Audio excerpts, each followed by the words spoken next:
മലപ്പുറത്ത് Russian visa തട്ടിപ്പ് നടത്തിയ പ്രതി പിടിയിൽ. 60 പേരിൽ നിന്നായി 1 കോടിയോളം രൂപയാണ് പ്രതി തട്ടിയെടുത്തത്. നിങ്ങളുടെ പരിചയത്തിലും ഇതുപോലെ മൈഗ്രേഷൻ ഏജൻസികളുടെ ചതിയിൽപ്പെട്ട് പണം നഷ്ടപ്പെട്ടവർ ഉണ്ടാകും. അത് ചിലപ്പോൾ നിങ്ങൾ തന്നെയാകാം. മറ്റുള്ള ഏജൻസികൾ മോഹന വാഗ്ദാനങ്ങൾ നൽകുമ്പോൾ 13 വർഷത്തെ പരിചയ സമ്പത്തുള്ള Tony and Sonora migration law firm നിങ്ങളുടെ വിദേശ രാജ്യ സ്വപ്നങ്ങൾ നിയമപരമായി യാഥാർത്ഥ്യമാക്കുന്നു. കൂടുതൽ കാര്യങ്ങൾ അവരിൽ നിന്ന് തന്നെ നമുക്ക് നേരിട്ട് മനസ്സിലാക്കാം.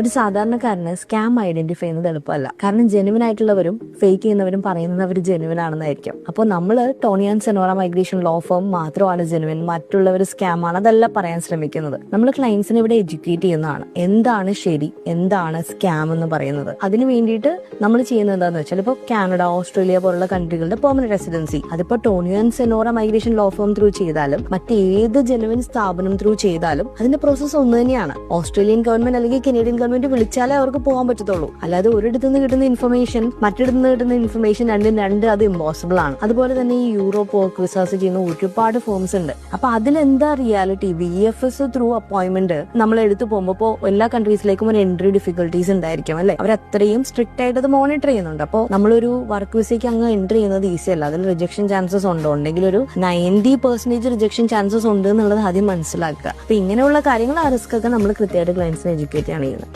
ഇനി മൈഗ്രേഷൻ എന്ന സ്വപ്നത്തെ പേടിയില്ലാതെ സമീപിക്കാം. നിങ്ങളോടൊപ്പം ഇവരുമുണ്ട്.